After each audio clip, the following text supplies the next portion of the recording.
নমস্কাৰ মই ধ্ৰুৱজ্যোতি ৰাজকোঁৱৰ তোমালোক সকলোকে এই শ্ৰেণীৰ পৰিয়াললৈ স্বাগতম জনাইছো আমি পঢ়ি আছিলো তোমালোকৰ দশম শ্ৰেণীৰ যোনটো তোমালোকৰ চতুৰ্থটি অধ্যায় কাৰ্বন আৰু তাৰ যৌগ কাৰ্বন এণ্ড ইটস কম্পাউণ্ড এইটো আমাৰ আছে দ্বিতীয় ভাগ পাৰ্ট 1 বা মানে পাৰ্ট 2 হয় এইটো আমাৰ পাৰ্ট 1 টো ইতিমধ্যে উপলব্ধ আছে তোমালোকে চাব পৰা নিশ্চয় চালাই চাগে হয়নে আশা কৰিছো যদি চাইছা তোমালোকে মানে ভালদৰে বুজি পালা যিবিলাক বস্তু বুজালো মই তোমালোক আমি প্ৰথমতে তাত ফাৰ্স্ট পাৰ্টত মেইনলি তোমালোকৰ সহযোগী বন্ধনী কেনেদৰে সৃষ্টি হয় সহযোগী বন্ধনীনো কি এটো চালো এতিয়া আমি সেই সহযোগী বন্ধনীটো ইয়াৰ পৰা মানে তোমাৰ সেকেন্ড পাৰ্টত কন্টিনিউ কৰিম হ'ব আগৰ যদি তোমালোকৰ পাৰ্ট হেৰিটো কি বুলি কয় আগৰ যদি তোমালোকৰ ভিডিও আছে যদি তোমালোকে কিবা খুজা বা কিবা ডাউট আছে তোমালোকৰ জনাবা ডাউট ক্লিয়াৰ কৰিবলৈ ৰেডি আৰু হ'ব আৰু যোনটো পিডিএফ থাকিব পিডিএফ তোমালোকে ডেসক্ৰিপচন বক্সত লিংকটো পাই যাবা পিডিএফ টোৰ ডাউনলোড কৰি লবা হ'বনে আৰম্ভ কৰো তেলে আমাৰ সেকেন্ড পাৰ্টটো এতিয়া ইয়াত প্ৰথমটো আছে আমি কি কৰিম এতিয়া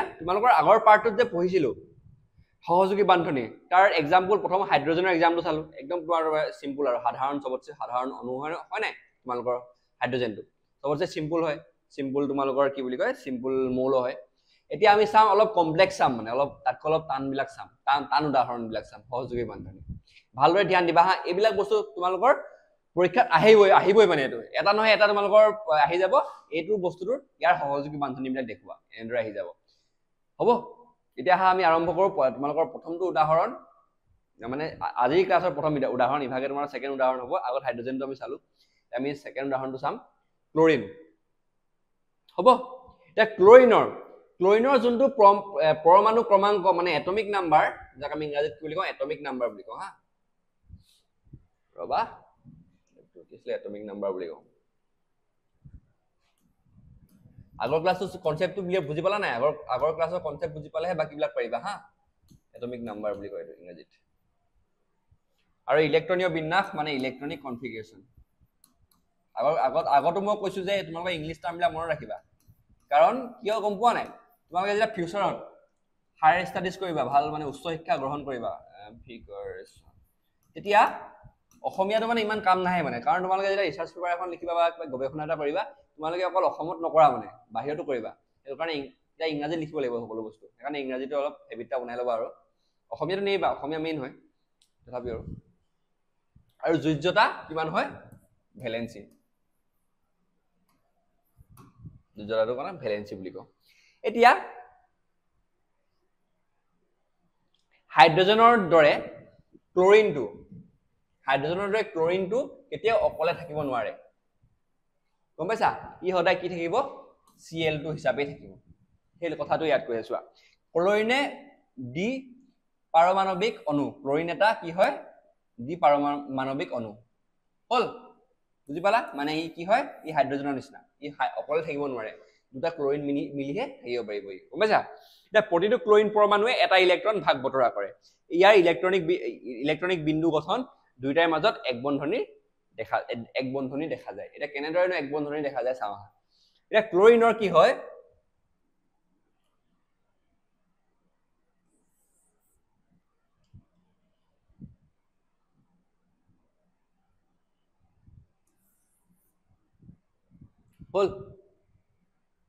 হলে এটা ক্লোৰিনৰ ক্ষেত্ৰত কি হয় গম পোৱা নাই সিহঁতৰ মাজত কি হয় ইহঁতৰ যোনটো বাহিৰৰ কক্ষত কেটা হেৰি থাকে তোমাৰ 7টা ইলেক্ট্ৰন থাকে এটা যোজ্যতা কিমান 1 7টা ইলেক্ট্ৰন দিলো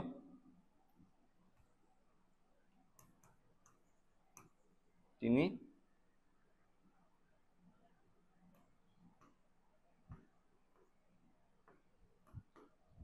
একটা ইলেক্ট্ৰন একে দিছো হ্যাঁ 7টা ইলেক্ট্ৰন ইয়াৰ যেহেতু যোজ্যতা 1 ক্লোৰিনে কি কৰে যোনটো বাহিৰৰ কক্ষত থকা এটা ইলেক্ট্ৰন কি কৰে তোমালোকৰ ভাগ বতৰা কৰি কিহৰ উৎপত্তি কৰে তোমাৰ ক্লোৰিন হল বুজি পালা এটা মনত ৰাখিবা যে ক্লোৰিনে কি কৰে প্ৰতিটো ক্লোৰিন পৰমাণুৱে এটা ইলেক্ট্ৰন ভাগ বতৰা কৰে মানে পাঠ্যপুথিত দিয়া আছে এটা বস্তু ইয়াৰ ইলেক্ট্ৰন বিন্দু গঠন দুইটা মাজত এক বন্ধনী বা সিঙ্গল বন্ড দেখা যায় হ'ব এটা যদি এটা ইলেক্ট্ৰন ভাগ বতৰা কৰে তেতিয়া কি হ'ব এডাল সিঙ্গল বন্ধনী আমি দেখা পাম হ'ব এইটো কথা ইয়াত ক'লে বুজি পালা নাই এইটো বস্তু আগৰ ক্লাছত তোমালোকে ভালদৰে মই বুজাই থলো সেইকাৰণে ইমান বুজোৱা নাই ভালদৰে চোৱাচোন এইটো বস্তু বুজি পালা নাই এনেদৰে বন্ডিং হেৰি হ'ল এটা ইলেক্ট্ৰন মানে তোমালোকৰ ইয়াত ভাগ বতৰা হৈছে আৰু এনেদৰে কি হয় সহযোগী বন্ধনীৰ সৃষ্টি হয় এইবিলাক কি হয় এটা সহযোগী বন্ধনী হয়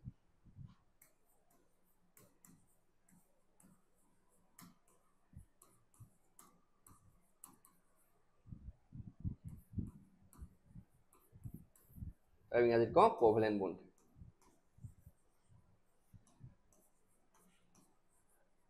হ'ব বুজি পালা প্ৰথম এক্সাম্পল এইটো আমাৰ এইটো পৰীক্ষাত দেখিব পাৰে হা তোমালোকে এই ক্লৰিনৰ তোমালোকৰ সহযোগী বন্ধনীটো দেখুৱাবলৈ যদি কয় তোমালোকে এইটো পাৰিব লাগিব এনেদৰে দেখাব লাগিব নেক্সটটো চাওঁ অক্সিজেনৰ পাঠ্যপুথিত দিয়াই আছে অক্সিজেনৰ কি পৰমাণুৰ ক্ৰমাংক কিমান হয় 8 হয় ইলেক্ট্ৰনীয় বিন্যাস ইমান হয় যোজ্যতা 2 এতিয়া প্ৰতিটো ইলেক্ট্ৰনৰ যোজ্যতাটো কেনেকৈ উলিয়াই তোমালোকে গম পোৱা চাগে হয় নাই ইয়াৰ আগৰ মই ধাতু আৰু অধাতুত পঢ়াই থৈছো চাগে তোমালোকক ধাতু আৰু অধাতুত নহয় এইট পঢ়াই দিছো এইটো কি চেপ্টাৰ 5ত তোমালোকৰ পৰ্যাবৃত্ত তালিকা চেপ্টাৰটো মই ধুনীয়াকৈ বুজাই থোৱা আছে বস্তু ভালদৰে চাবা হা ভিডিঅ'টো আছে মানে এতিয়া তোমালোকে চাই ল'ব পাৰা তাত মই ধুনীয়াকৈ যোজ্যতাটো কেনেদৰে উলিয়াব লাগে কোনটো অনুৰ কিমান যোজ্যতা এইবিলাক চব শিকাই থোৱা আছে এতিয়া নিশিকাও মানে ইয়াত যিহেতু কাৰ্বনৰ কথা পঢ়িব আহিছো কাৰ্বনৰ কথাই পঢ়ো এতিয়া প্ৰতিটো অক্সিজেনে দুটা ইলেক্ট্ৰন ভাগ বতৰা কৰে হৈ গ'ল এতিয়া দুটা ইলেক্ট্ৰন ভাগ বতৰা কৰিলে কি হ'ব দুডাল বান্ধনী বা দুই বান্ধনী ডাবল বণ্ডৰ গঠন হ'ব ইয়াৰ ফলত দুইটা অক্সিজেনৰ পৰমাণু অষ্টক সম্পূৰ্ণ হ'ব হৈ গ'ল এইবিলাক কথা আগত পঢ়ি আহিছো বুজি পাইছা নাই বুজি নাপালে আগৰ ভিডিঅ'টো কমেণ্ট কৰা ভিডিঅ'টো চাই পিনি বহুত কষ্ট কৰি বুজাইছে তোমালোকে মানে বহুত মুখখন বিষাই গৈছিলে লাষ্ট ভাগ মানে প্ৰথম ভাগটো তোমালোকক বুজাওঁতে এতিয়া হ'ব এই তোমালোকৰ পাঠ্যপুথি দিয়া আছে সেইকাৰণে আনি থৈছো চাই লোৱা বুজি লোৱা ইয়াত যদি বুজা নাই অক্সিজেন এটা অক্সিজেন হ'ব ইয়াৰ পিছত কেইটা বাহিৰত কেইটা মৌল থাকে তোমাৰ 6টা মৌল থাকে 1 2 3 4 5 6 হ'ব এটা কি হয় 2 5 6 এটা এই দুটা আছে সেইটা ভাগ বতৰা কৰি ল'ব এটি ভাগ বতৰা কৰি পিনি যেহেতু দুটা ইলেক্ট্ৰন আছে তো এটা বন দুডাল বন এনেকুৱা হ'ব হৈ গ'ল মানে 4টা ইলেক্ট্ৰন থাকিলে দুডাল বন্ধনীৰ সৃষ্টি হ'ব আৰু যদি দুটা ইলেক্ট্ৰন থাকে এডাল বন্ধনীৰ সৃষ্টি হ'ব এটা মনত ৰাখিব লাগিব হা তোমালোকে অক্সিজেনটো কেনেকুৱা হয় অক্সিজেনটো সদায় এনেকুৱাই হয় দুডাল বন্ধনী থকা হৈ গ'ল এইটো দিয়াই আছে তোমালোকৰ চেপ্টাৰত ক্লৰিনটো দিয়া নাছিলে ক্লৰিনটো মই কৰিলো দেখিলে চাগে নেক্সটটো কৰো হা এটা পানীয়ে কি কৰে চোৱা এটা অক্সিজেন পৰমাণু পানীত কি থাকে এটা অক্সিজেন থাকে এইটো এটা অক্সিজেন থাকে আৰু দুটা হাইড্ৰোজেন থাকে এতিয়া অক্সিজেন দুটা ইলেক্ট্ৰনৰ অক্সিজেনে দুটা ইলেক্ট্ৰন অক্সিজেনে কি কৰিব দুটা ইলেক্ট্ৰন ভাগ বতৰা কৰিব আৰু প্ৰত্যেক হাইড্ৰোজেনৰ সৈতে এটা কৰিব হাইড্ৰোজেন দুটা আছে দেখিছা নাই প্ৰত্যেক মানে চোৱা আৰু পানীত দুটা এক বান্ধনী আছে মানে দুটা সিঙ্গল বন্ড আছে গতিকে পানীৰ অণুবিলাক দুই বান্ধনী বা ত্ৰিবান্ধনী নাই পানী কেনেদৰে পানীত কি হয় ডাবল বন্ড বা ট্ৰিপল বন্ড নাই এটা চোৱা পানীটো কি হয় চোৱা দুটা হাইড্ৰোজেন থাকে হয় নাই এটা ইলেক্ট্ৰন ইয়াৰ হ'ব অক্সিজেনৰ কেইটা থাকে বাহিৰত 6টা থাকে এটা দুটা তিনিটা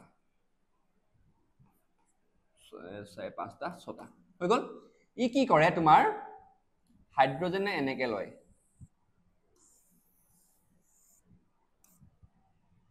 হাইড্ৰোজেনে এনেকে কৰি বন্ধনীটো সৃষ্টি কৰে আৰু অক্সিজেনে কি কৰে এই ইয়াৰ হাইড্ৰোজেন কেইটা লৈ থৈ দিয়ে এনেকে আৰু কিহৰ বন্ডিং সৃষ্টি হয় ইয়াৰ মাজত এইটো এটা ইলেক্ট্ৰন মাজত সৃষ্টি হয় আৰু এনেকুৱা বনে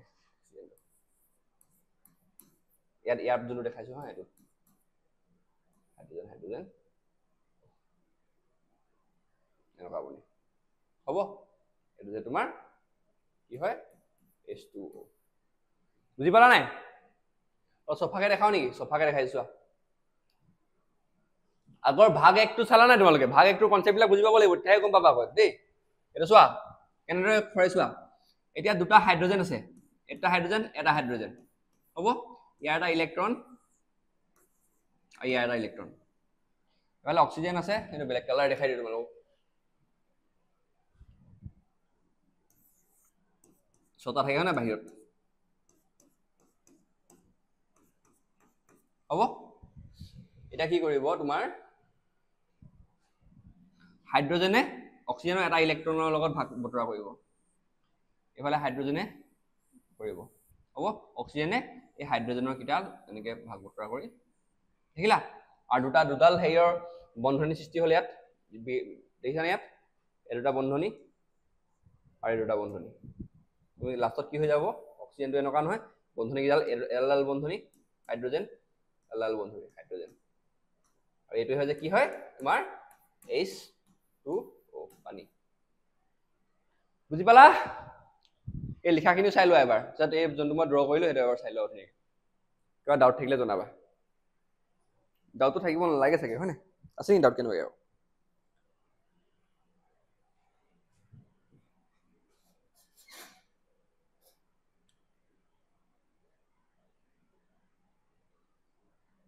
হল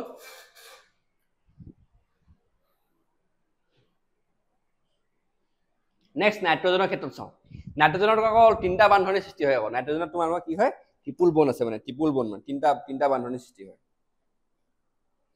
চোৱা নাইট্ৰজেনৰ কিমান ক্ৰমাংক কিমান হয় 7 দেখিলা ইলেক্ট্ৰনীয় বিন্যাস কিমান হয় ইয়াৰ 2 আৰু 5 আৰু যোজ্যতা 3 এতিয়া দুটা নাইট্ৰজেনৰ পৰমাণু তিনিটা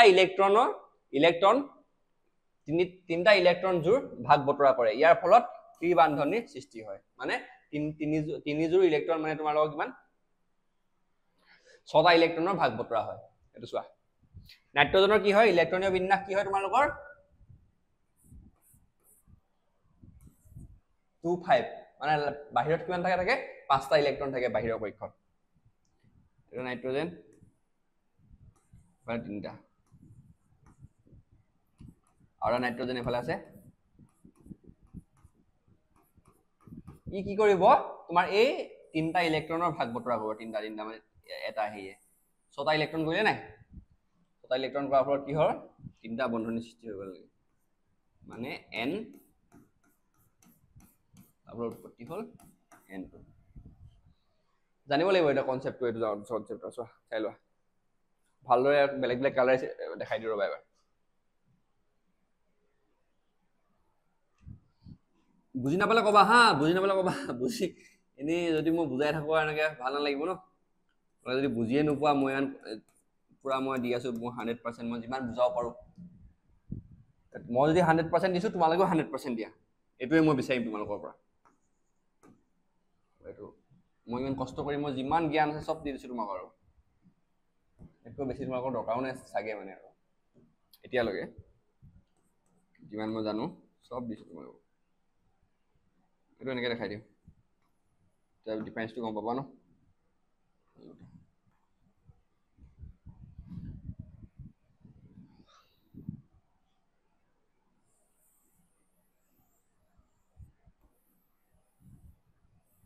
দেখিলা তোমালোকে বুজি পাইছা নে কবা দেই বস্তুবিলাক বুজি নাপালে মানে তোমালোকে কমেণ্ট নকৰা মানে স্যাৰ বুজি পালো এনেকৈ কমেণ্ট কৰিবা স্যাৰ বুজি পালো স্যাৰ এইটো বুজি পালো স্যাৰ সেইটো বুজি পালো স্যাৰ এইটো বুজি পোৱা নাই ডাইৰেক্ট কমেণ্ট কৰি দিবা এনে তে ভাল লাগিব মোৰ নহ'লে তোমালোকে কমেণ্ট নকৰা চোৱা যোৱাগৈ এনেকৈ ভাল নহয়তো চাই লোৱা দিয়া সেইটো বস্তু ইফালে কৈ দিওঁ মই চোৱা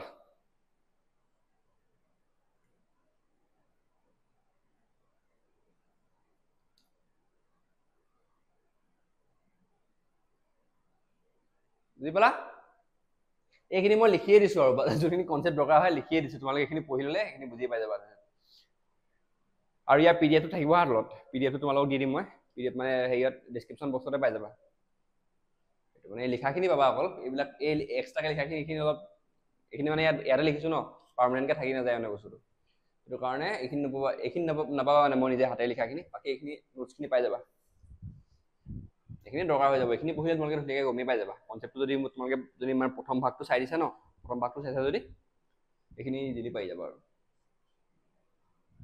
হ'ল এইকেইটাই আহিব তোমালোকৰ প্ৰশ্নত আৰু বিশেষকৈ যোনকেইটা মানে কেইটামান এনেকৈ ডাইগ্ৰামকেইটা দিয়া নাই তোমালোকৰ হেৰিয়ত টেক্সট বুকত এইকেইটাই আহি যাব পাৰে মানে তোমালোকৰ নেক্সটটো এইটো এমনিয়াটো দিয়া নাই তোমালোকৰ ডাইগ্ৰামত এমনিয়াটো এইটো আহেই কিন্তু দেই এইটো ইম্পৰ্টেণ্ট হা এইটো ইম্পৰ্টেণ্ট PYQ হয় এইটো পৰীক্ষাত আহি যাব পাৰে এইটো এমনিয়াৰ সহযোগী বান্ধনি দেখুওৱা বুলি হ'ব এতিয়া চোৱা এমনিয়াৰ যোনটো সংকেত কি হয় NH3 নাইট্ৰজেনৰ যোজ্যতা 3 হয় আৰু হাইড্ৰজেনৰ কিমান 1 হয় তাই নাইট্ৰজেনে তাৰ তিনিটা ইলেক্ট্ৰন তিনিটা হাইড্ৰজেনৰ সৈতে ভাগ বতৰা কৰিব হ'ব আৰু ইয়াৰ ফলত সকলো পৰমাণুৱে সম্ভ্ৰান্ত গেছৰ বিন্যাস লাভ কৰিব নাইট্ৰজেনেও পাব হাইড্ৰজেনেও পাব এতিয়া এমনিয়াত তিনিটা এক বান্ধনি থাকে মানে তিনিটা সিঙ্গল বন্ড থাকে হ'ব চাও হা এতিয়া এমনিয়া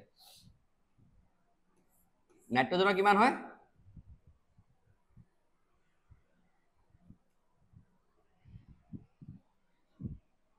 7 নাই এটমিক নাম্বাৰ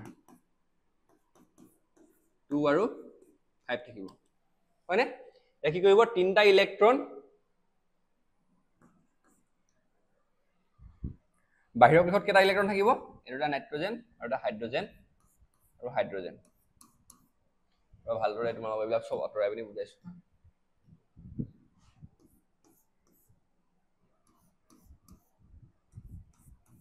হৈ গ'ল নাইট্ৰজেনৰ কেইটা ইলেক্ট্ৰন হাইড্ৰজেনৰ কেইটা থাকিব এটা ইয়াতো এটা এনেকৈ দি দিছো নাইট্ৰজেন এটা বেলেগ কালাৰ লিখিম এতিয়া ৰবা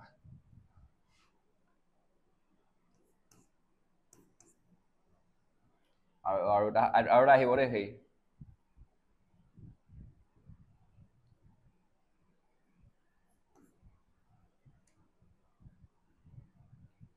আহিলে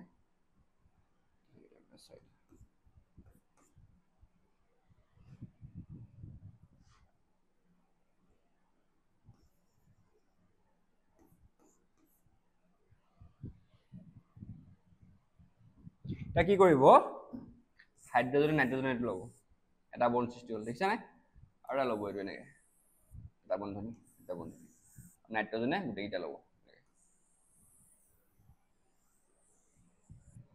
হৈ গ'ল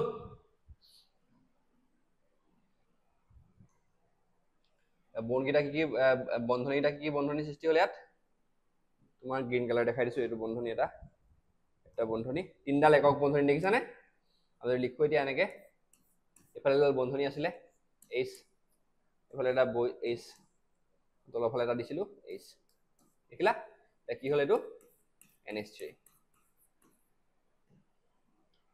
এনেদৰে আৰু NH3 গ'ল তোমালোকে ইয়াতকৈ ভালদৰে দেখাব পাৰা আৰু ধুনীয়াকৈ অলপ জংগবংগ হৈছে বাৰু একো নাই এনেকৈ দেখাই দিলে তোমালোকে প্ৰশ্ন নম্বৰ পাই যাবা এতিয়া কোনো কথা নাই তোমালোকে বুজি পাইছা নাই চাই লোৱা এবাৰ এইটো পৰীক্ষাত আহে কিন্তু দেই এইটো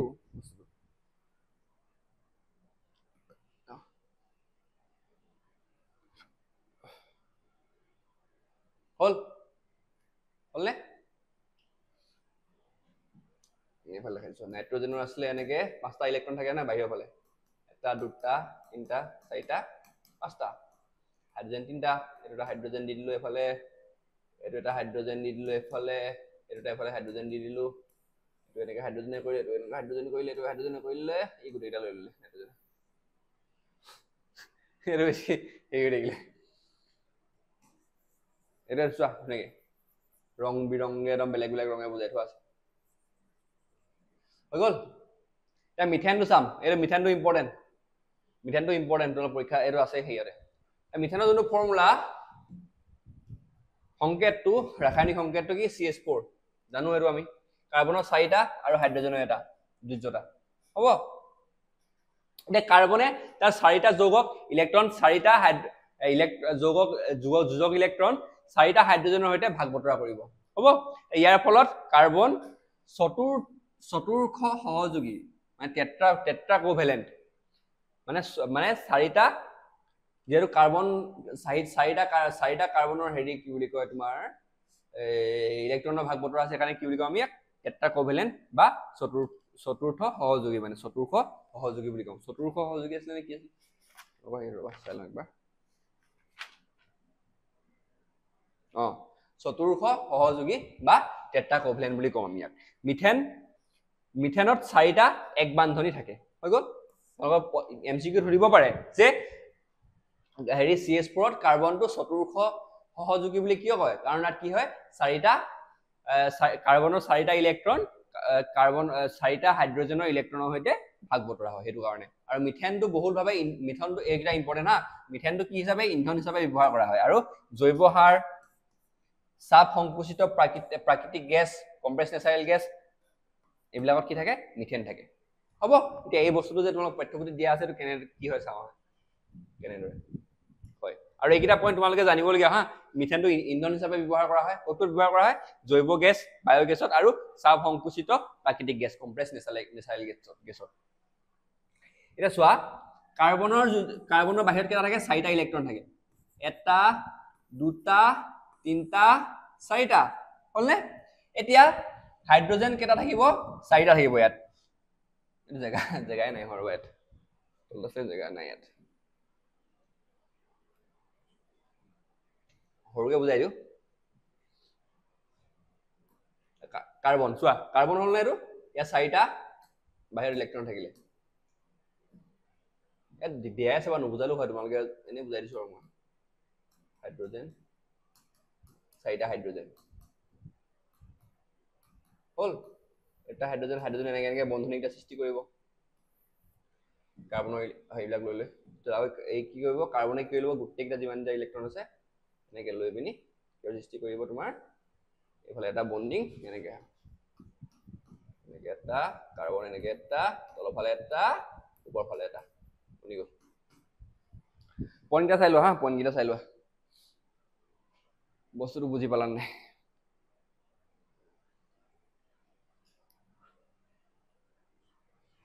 হৈ গ'ল।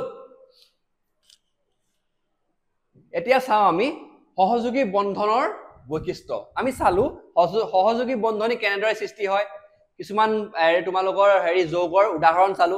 এতিয়া চাম যে সহযোগী যৌগৰ মানে সহযোগী বন্ধনীৰ বৈশিষ্ট্যবিলাক কি কি, এইকেইটা ইম্পৰ্টেণ্ট হা, তোমালোকৰ এইকেইটা পৰীক্ষাত সোধা দেখা যায়। এইকেইটা বহুতকেইটা আমি কি কৰিছিলো, যেতিয়া আমি সহযোগী বন্ধনীটো পঢ়িব ষ্টাৰ্ট কৰিছিলো, তেতিয়া বহুতকেইটা আমি চাইছিলো। আৰু এবাৰ চাম, আৰু এইকেইটা প্ৰশ্ন তোমালোকক ডাইৰেক্ট সুধি দিব পাৰে যে সহযোগী বন্ধনীৰ বৈশিষ্ট্য লিখা।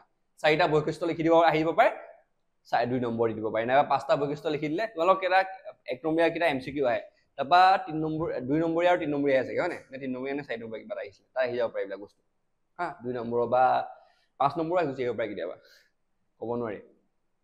ইজি পেপাৰ দিব বুলি ক'লে এতিয়া সহযোগী বন্ধনী তোমালোকৰ এই বৈশিষ্ট্য লিখা বুলি কৈ দিব, 5 নম্বৰ দি দিব তাত, 5 নম্বৰ 4 নম্বৰ। সেইটো কাৰণে ইম্পৰ্টেণ্ট হয়, কেইটা চাই লোৱাৰ কাৰণে। পৰমাণুবিলাকে ইলেক্ট্ৰন ভাগ বতৰা কৰি বন্ধনী গঠন কৰে, সেইটো আমি পালো। আৰু ইয়াত কোনো ধৰণৰ আয়নৰ সৃষ্টি নহয়, সেইটো আমি গম পালো। আৰু অণুবিলাকৰ ভিতৰৰ বন্ধনী দৃঢ়, কিন্তু আন্ত আণৱিক বল একেবাৰে কম। মানে অণুবিলাকৰ ভিতৰৰ যোনটো ভিতৰৰ বন্ধনীটো ঠিকে থাকিব, কিন্তু সিহঁতৰ মাজত যোনটো হেৰিকেইটাৰ ভিতৰত অণুকেইটাৰ ভিতৰত যোনবিলাক অণুবিলাক থাকিব, অণুবিলাকৰ মাজত কি হয়, যোনটো বন্ধনী সেইটো একেবাৰে কম থাকে, আন্ত আণৱিক। হ'ব, এইটো এটা পইণ্ট হ'ল। গলনাংক আৰু উতুলাংক একদম নিম্ন মানে কি, কম, জানাই চাগে এইটো বস্তু। বিদ্যুতৰ অপৰিবাহী, কাৰণ আয়নৰ কোনো উপস্থিতি নাই। এতিয়া চাই লোৱা তুমি, ইয়াত বুজাবলগীয়া একো নাই আৰু, ইয়াত চব বুজাই লৈ আৰু চাই লোৱা টুকি যোৱা কেইটা।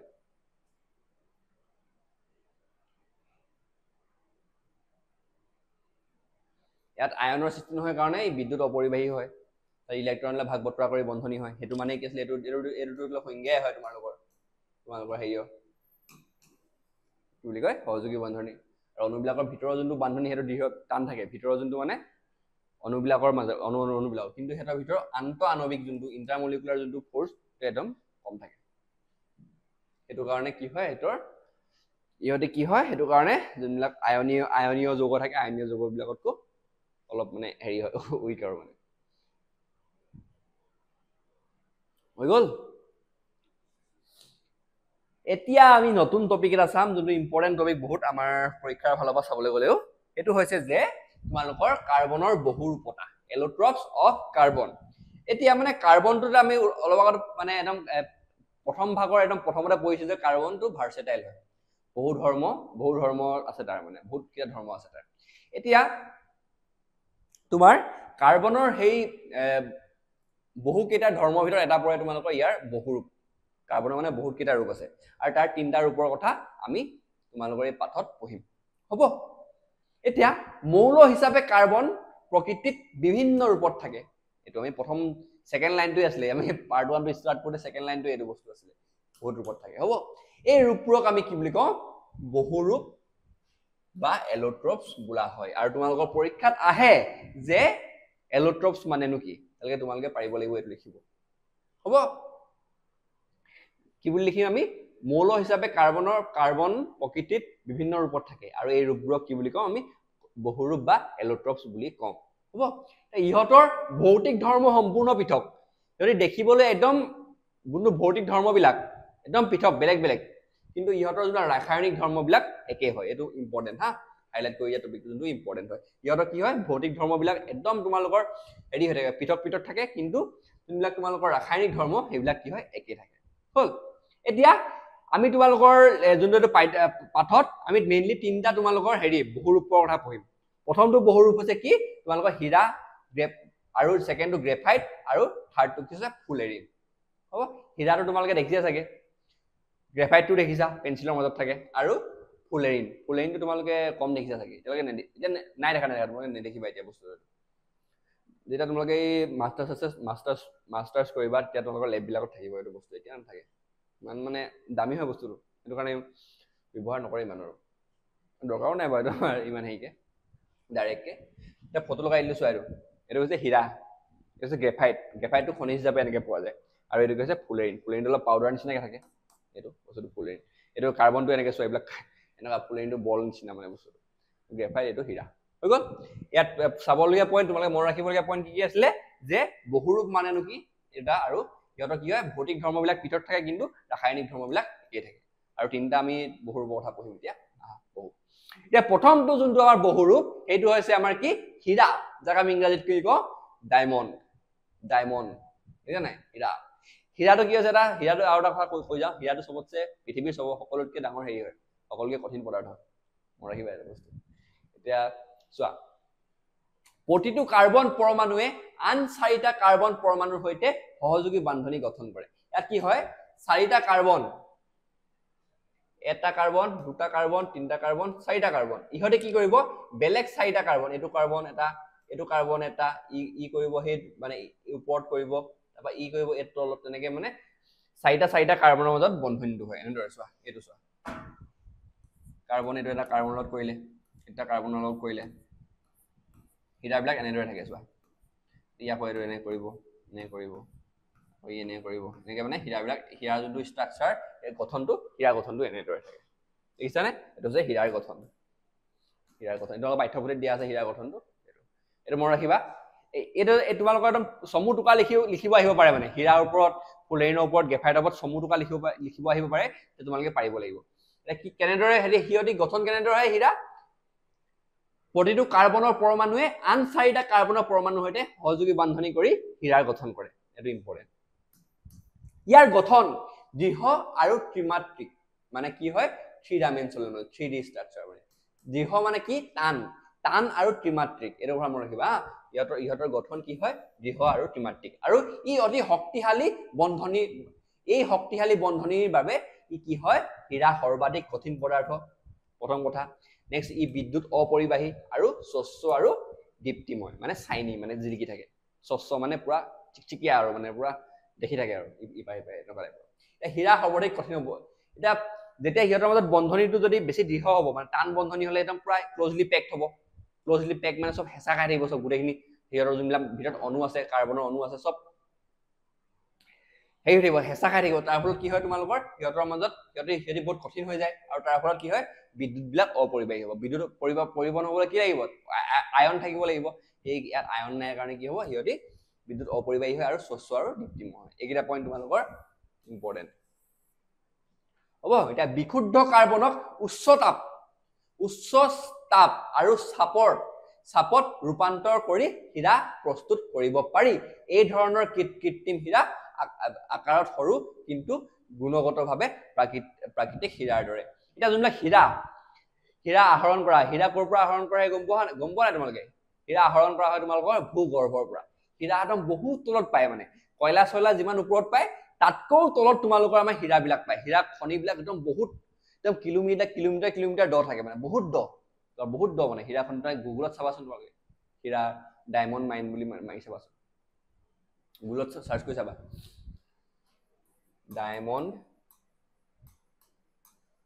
মাইন্স এনেকে মাৰি চাবা তাত দেখিবা তোমালোকে কিমান দ থাকে সেইবিলাক হীৰাৰ যোনবিলাক তোমালোকৰ খনিবিলাক থাকে এতিয়া চোৱা হীৰাবিলাক কেনেদৰে উৎপন্ন হয় গম পোৱা নাই তোমালোকে যোনবিলাক হেৰি থাকে মানে এইবিলাক জীৱাশ্মবিলাক থাকে ধৰক গছ গছনিবিলাক থাকে ইয়াৰ যদি বহুত বছৰলৈ একদম পুৰা বহুত উচ্চ তাপ আৰু চাপ দি দিওঁ তেতিয়া হীৰাৰ উৎপত্তি হয় বহুত বছৰ থাকিলে তাত হীৰাৰ উৎপত্তি হ'ব ঠিক তেনেদৰে আজিকালি মানে কি আৰু আজিকালি মানুহেও মানে নিজেই হীৰা প্ৰস্তুত কৰিব লৈছে মানে সেইবিলাক আমি কি বুলি কওঁ কৃত্ৰিম হীৰা বা সিনথেটিক হীৰা বুলি কওঁ যোনবিলাক মানে কি হয় নেচাৰেলি বা প্ৰাকৃতিকভাৱে গঠন নহয় বুলি যোনবিলাক আমি লেবত মানে বনাওঁ মানে সেইবিলাক কি বুলি কয় কৃত্ৰিম হীৰা বুলি কয় এতিয়া হীৰাবিলাক কেনেদৰে গঠন কৰিব পাৰি উচ্চ তাপ আৰু উচ্চ চাপ যদি আমি কাৰ্বনত দি দিওঁ তেতিয়া কি বনি যাব হীৰা বনি যাব বুজি পাইছা আজি এই কৃত্ৰিম হীৰাবিলাক আজিকালি তোমালোকৰ আঙঠি চাঙঠি বনাবলৈ ব্যৱহাৰ কৰা হয় ছোৱালীবিলাকে গম পাব চাগে হয় নাই লেব গ্ৰ'ন ডায়মণ্ড বুলি কয় যে সেই লেব গ্ৰ'ন ডায়মণ্ডবিলাক কি হয় কৃত্ৰিম হীৰা বা সিনথেটিক ডায়মণ্ড হ'ব এইটা ইম্পৰ্টেণ্ট হয় গোটেইকেইটা পইণ্ট ইম্পৰ্টেণ্ট হয় তোমালোকে নোটছবিলাক পাই যাবা ডিছক্ৰিপশ্যন বক্সত এবাৰ চাই লোৱা হা হেৰিয়াৰ লিংকটো থাকিবই নোটছৰ তোমালোকে ডাউনলোড কৰি ল'লে নোটছবিলাক পাই যাবা হ'ব বুজি পালা চাগে এইখিনি নিশ্চয় এইটো তোমালোকৰ এনেকৈ লিখি দিব তোমালোকে এইটো ষ্ট্ৰাকচাৰ যদি বনাই দিব পাৰা ভাল আৰু পৰীক্ষাত নবনালেও হয় বাৰু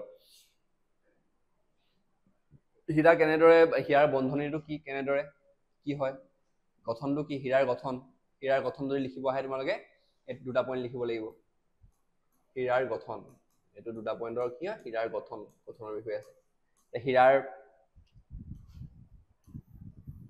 ইয়াত ধৰ্মৰ বিষয়ে আছে হীৰাৰ ধৰ্ম কি হয় ধৰ্মকেইটা হীৰা এটা আৰু হীৰা কেনেদৰে প্ৰস্তুত কৰা হয় এইটো বস্তু আছে এইকেইটা পইণ্ট ইম্পৰ্টেণ্ট হা গোটেইকেইটা ঠিক আছে আমি নেক্সট শ্লাইডলৈ যাওঁ এতিয়া আমি নেক্সট যোনটো বহুৰূপ সেই বহুৰূপটো হৈছে কি গ্ৰেফাইট এই গ্ৰেফাইটটো কি হয় গ্ৰেফাইটটো এটা আছে কাৰ্বনৰ বহুৰূপ হ'ব আমি এই পেঞ্চিলবিলাকৰ যে এইবিলাক কাঠ পেঞ্চিলবিলাকৰ মাজত থাকে যে কলা সেইটো কি হয় গ্ৰেফাইটে হয় চোৱা এতিয়া প্ৰতিটো কাৰ্বনৰ পৰমাণু আন তিনিটা কাৰ্বনৰ পৰমাণুৰ সৈতে একেখন সমতলতে বন্ধনী গঠন কৰে এতিয়া চোৱা গ্ৰেফাইটটো কেনেদৰে হয় তোমাৰ পাঠ্যপুথিত দিয়া আছে এখন দেখিছানে এইটো কাৰ্বনবিলাক এনেকে এখন সমতল এখন প্লেটতে মানে প্লেট টাইপ যে এখন সমতলতে কি হয় তোমালোকৰ হেৰি কৰে কি বন্ধনী গঠন কৰে ইটো এটা এনেকে কৰিব এনেকে তোমাৰ কি হয় গ্ৰেফাইটৰ গঠন হয় আৰু এনেকে এখন তোমালোকৰ এখন সমতল বনি গ'ল নহয় আৰু এখন বেলেগ এখন সমতলৰ লগত এনেকে হেৰি কৰিব এফালে এটা বন্ধনী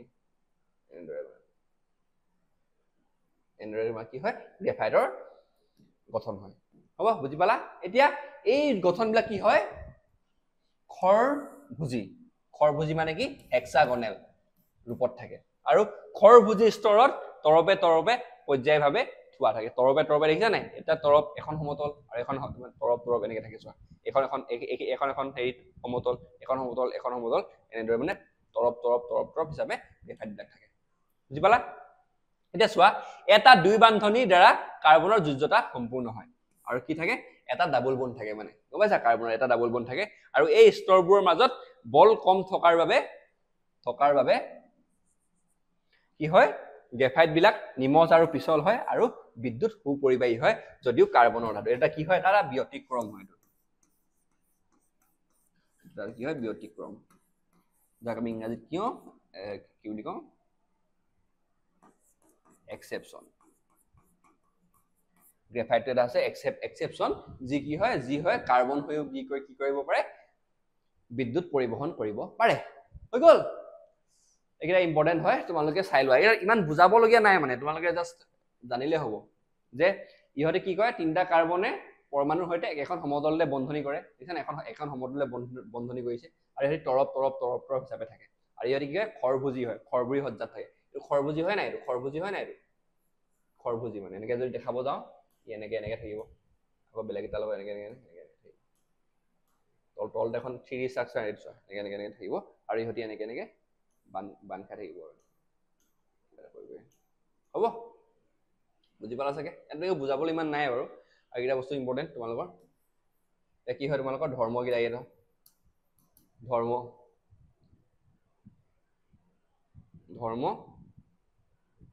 আৰু এইকেইটা কি হয়, গঠন। এইখিনি গঠন, ধৰ্ম আৰু গঠন হ'ল।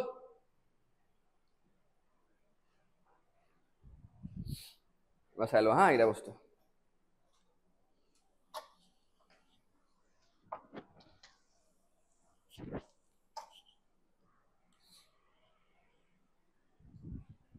নেক্সট স্লাইড লৈ যাওঁ আমি। ফুলেৰিন। ফুলেৰিনটো কি আছে, আন এটা কি হয়, কাৰ্বনৰ বহুৰূপ। ফুলেৰিনত কি হয়, ই এটা বিশেষ বহুৰূপ। কি হয় এইটো, ই এটা বিশেষ বহুৰূপ। প্ৰতিটো চিনাক্ত ফুলেৰিনত কি হয়, হৈছে C60, মানে এতিয়া কাৰ্বন 60টা থাকে। মনত ৰাখিবা, ফুলেৰিন মানে কি হৈছে C60, ইয়াৰ ৰাসায়নিক সংকেতটো C60 হ'ল। এতিয়া প্ৰতিটো কাৰ্বন পৰমাণু একে ধৰণৰ অন্য কাৰ্বন পৰমাণুৰ সৈতে সংযুক্ত, মানে কি হয়, ই এটা প্ৰতিটো কাৰ্বন পৰমাণু একে ধৰণৰ অন্য এটা কাৰ্বনৰ সৈতে অকল মানে কাৰ্বন একে ধৰণৰ কাৰ্বনৰ লগতে ই মানে বান্ধ খাই থাকে। আৰু এতিয়া এই গঠনটো কি বুলি কয়, গঠনটো আমেৰিকাৰ স্থাপত্যবিদ বাকমিনষ্টাৰ ফুলাৰৰ গম্বুজৰ আকৃতিৰ নক্সাৰ নিচিনা হয়। সেইটো কাৰণে কি নাম দি দিয়া হ'ল ইয়াক, বাকমিনষ্টাৰ ফুলেৰিন বা ফুলেৰিন বুলি কোৱা হয়। এতিয়া ফুলেৰিন নামটো ক'ৰ পৰা আহিলে, এজন আমেৰিকাৰ স্থাপত্যবিদ আছিলে, যাৰ নামটো কি হয় তোমাৰ বাকমিষ্টাৰ ফুলাৰ। হ'ব, তেওঁৰ এটা নক্সা আছিলে, গম্বুজৰ নক্সা আছিলে তেওঁৰ ওচৰত। সেই নক্সাটোৰ নিচিনা এই ফুলাৰিনৰ মানে তোমাৰ আকৃতি, মানে এইটো মানে কি বুলি কয়, গঠনটো। সেইটো কাৰণে নাম দি দিলে বাকমিনষ্টাৰ ফুলাৰ বা ফুলেৰিন। ফুলেৰিন মানে কি হৈছে C60। হ'ব, ইয়াৰ গঠনটো কি হয় তোমাৰ, এই বাকমিষ্টাৰ ফুলাৰৰ যোনটো মানে তোমাৰ এটা গম্বুজৰ আকৃতিৰ নক্সা আছিলে, সেই নক্সাটোৰ নিচিনা একেই হয়। সেইটো কাৰণে নাম দি দিলে ফুলেৰিন বা বাকমিষ্টাৰ ফুলেৰিন। বেছি নাই, এইটো হৈছে তোমালোকৰ ফুলাৰিনৰ ষ্ট্ৰাকচাৰ। ফুলাৰিনটো এনেধৰণৰ থাকে মানে, ফুলাৰিন মানে C60, এইটো মনত ৰাখিবা। ইয়াত এইটো ইম্পৰ্টেণ্ট, স্পেৰিকেল হয়, এইটো ইম্পৰ্টেণ্ট, এটা পইণ্ট ইম্পৰ্টেণ্ট ইয়াত ফুলাৰৰ। আৰু ফুল নামটো কেতিয়াবা সুধিব পাৰে, বাকমিষ্টাৰ ফুলেৰিন, এদিন পইণ্ট ইম্পৰ্টেণ্ট। বেছিকে তোমালোকৰ ডায়মণ্ড, হীৰা আৰু গ্ৰেফাইটটোৱে সোধা দেখা যায়। ইয়াত বেছি ইমান, তোমালোকৰ MCQ আহিব পাৰে এইটো, এইকেইটা পইণ্টৰ পৰা ভালকে চাই ল'বা। সেইকাৰণে হ'ল।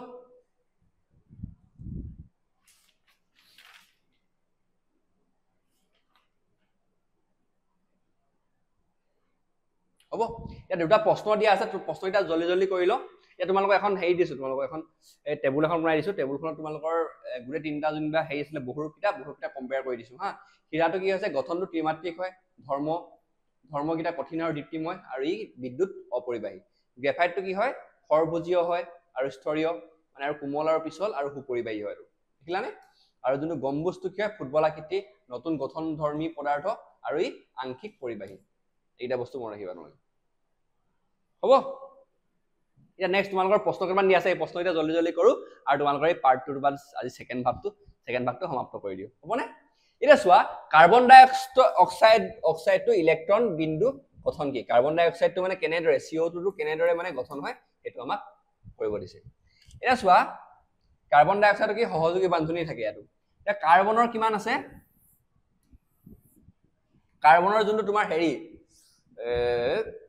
যোগ্যতা কিমান হয়, 4 হয় নাই?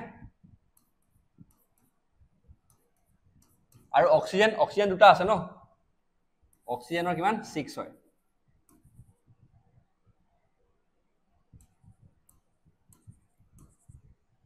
এটা অক্সিজেন থাকিব। এয়া কি কৰিব,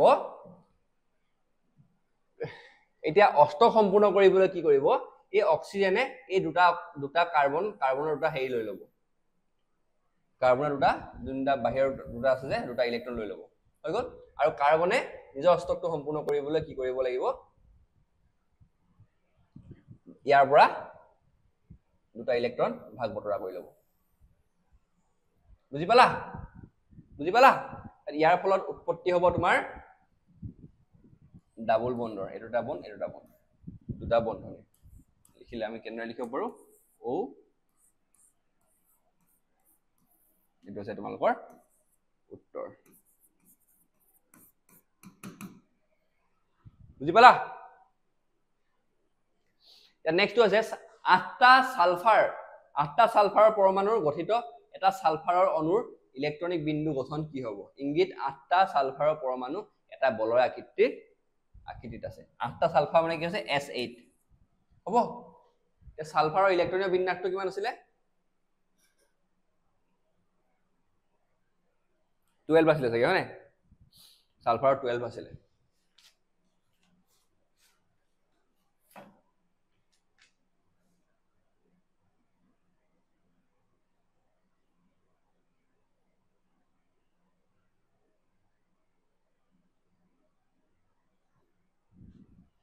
সালফাৰ কিমান আছিলে, 16 আছিলে, সৰি সালফাৰৰ 16 আছিলে। তো ইলেক্ট্ৰনিক বিন্যাস হ'ব 286 হ'ল। কাৰণ বাহিৰতম কক্ষত কিমানটা ইলেক্ট্ৰন থাকিব, 6টা। ইয়াত কৈছে এইটো আকৃতিটো বলয় আকৃতি, বলয় মানে কি, বলৰ নিচিনা হলে কেনেকুৱা হ'ব, এটা হ'ব, দুটা, তিনিটা, চাৰিটা, পাঁচটা, ছটা, সাতটা, আঠটা, হৈ গ'ল, 8টা হৈ গ'ল। এতিয়া বহিৰতম কক্ষত কেইটা থাকে, জেগাটো কম হ'ব চাগে,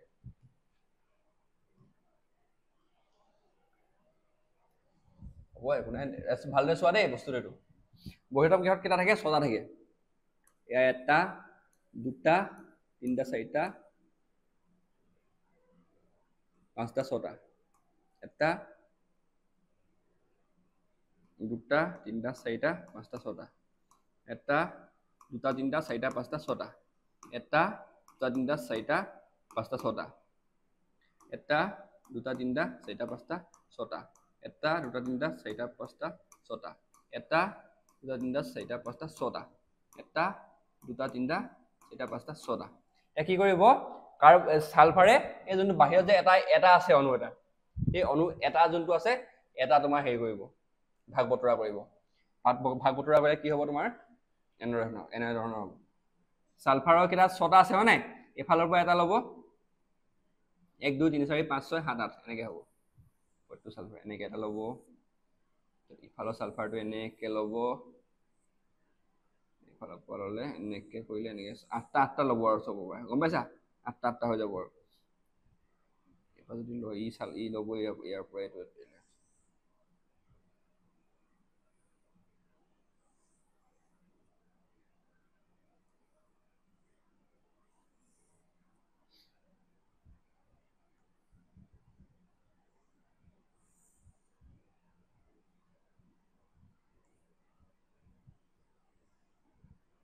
8টা কৰিলে হ'ব, হৈ গ'ল। এনেদৰে তোমালোকৰ ভাগ বতৰা হ'ব। তো তাৰ পৰা আমি কি পাম, আমি এনেধৰণৰ এটা ষ্ট্ৰাকচাৰ পাম, এটা S 2 4 5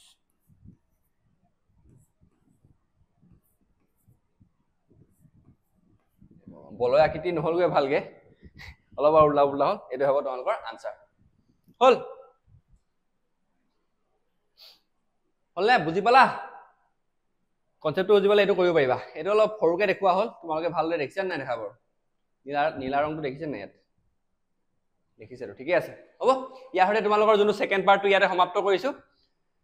আশা কৰিছো তোমালোকে সকলো বুজি পালা, যি ডিসকাস কৰিলো আজি এইটো হেৰিয়ত। এইটো মই আগতেও কৈছো যে এইটো চেপ্টাৰ বহুত ইম্পৰ্টেণ্ট তোমালোকৰ কাৰণে, পৰীক্ষাৰ ফালৰ পৰা চাবলৈ হ'লো বা তোমালোকে ভৱিষ্যতে যদি উচ্চ শিক্ষা গ্ৰহণ কৰিবা তাৰ কাৰণেও এইটো চেপ্টাৰ বহুত ইম্পৰ্টেণ্ট। সেইটো কাৰণে ভালদৰে চাবা, ভালদৰে পঢ়িবা চেপ্টাৰটো। আৰু কিবা ডাউট থাকিলে মোক ক'বা। আৰু এই নোটছবিলাক যিমান হ'ব, নোটছবিলাক সকলো তোমালোকে ডেছক্ৰিপশ্যন বক্সৰ লিংকটো থাকিব, তাৰ পৰা তোমালোকে ডাউনলোড কৰি ল'ব পাৰিবা, হ'ব।